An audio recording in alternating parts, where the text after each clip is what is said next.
Hello guys, आपका हमारे channel maths with अखिल में स्वागत है। आज हम क्लास 9 के गणित विषय में प्रश्नावली 1.2 को हल करेंगे। तो अपन देखते हैं प्रश्न संख्या 2। प्रश्न संख्या 2 में अपन को ये कहा गया है कि क्या सभी धनात्मक पूर्णांकों के वर्गमूल अपरिमेय होते हैं। सबसे पहले तो अपन को ये पूछा है कि जो भी धनात्मक पूर्णांक होते हैं, यानी कि 1 2 3 4, मतलब यहाँ से शुरू करना है अपन को, 0 से लगाकर अनंत तक धनात्मक इसी दिशा में होंगे। अगर ऋणात्मक पूछते हैं तो अपन क्या 0 से माइनस की तरफ भी चलते।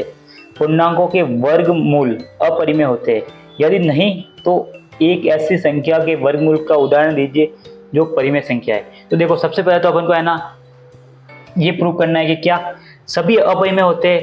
अगर होते हैं तो पहले हाँ लिखेंगे, अगर नहीं होते हैं तो फिर अपन को ये प्रूव करना है कि उदाहरण देना है और बताना है कि हाँ ये परिमेय है इसलिए ये अपरिमेय नहीं होंगे।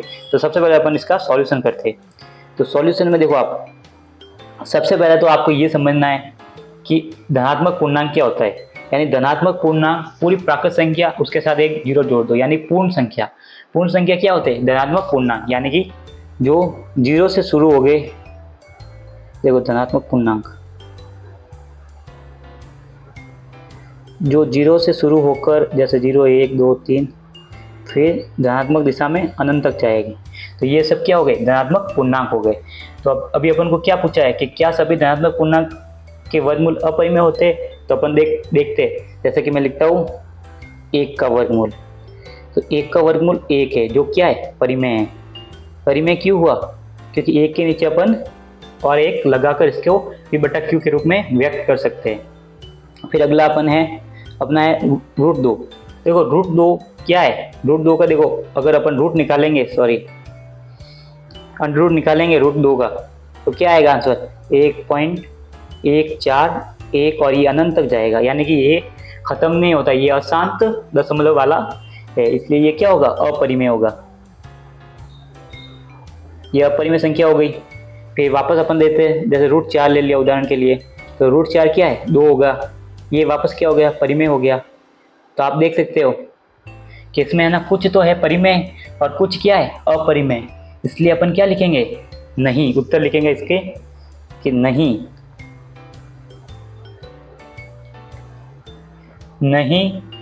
कुछ संख्याएं परिमेय होती है और कुछ अपरिमेय। यहाँ पे लिखेंगे कुछ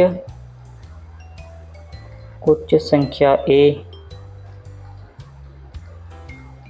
परिमेय होती है व कुछ अपरिमेय। तो ये अपना क्या हो गया? ये अपना हो गया इसकी पहली लाइन का आंसर। फिर इसने दूसरी लाइन में अपन को क्या पूछा है? तो एक ऐसी संख्या के वर्गमूल का उदाहरण दीजिए जो परिमेय संख्या हो। यानी कि अभी अपन को है ना यही उदाहरण वापस देने होंगे जो कि परिमेय हो। जैसे कि देखो, उदाहरण के लिए अपन लिख सकते हैं, एक तो हो गया अपना √1। इसका उदाहरण, इसका आंसर क्या आएगा? 1, जो कि क्या है? एक परिमेय संख्या है। उसी तरह से अपन लिख सकते हैं √4, इसका क्या हो गया? 2 हो गया, ये भी एक परिमेय संख्या है। फिर अपन लिख सकते हैं √9, उसका क्या होगा? 3, ये भी क्या एक परिमेय संख्या है। ऐसे ही अपन अपने हिसाब से और उदाहरण दे सकते हैं। तो इसी के साथ अपना हो गया प्रश्नावली 1.2 का दूसरा सवाल पूरा। धन्यवाद।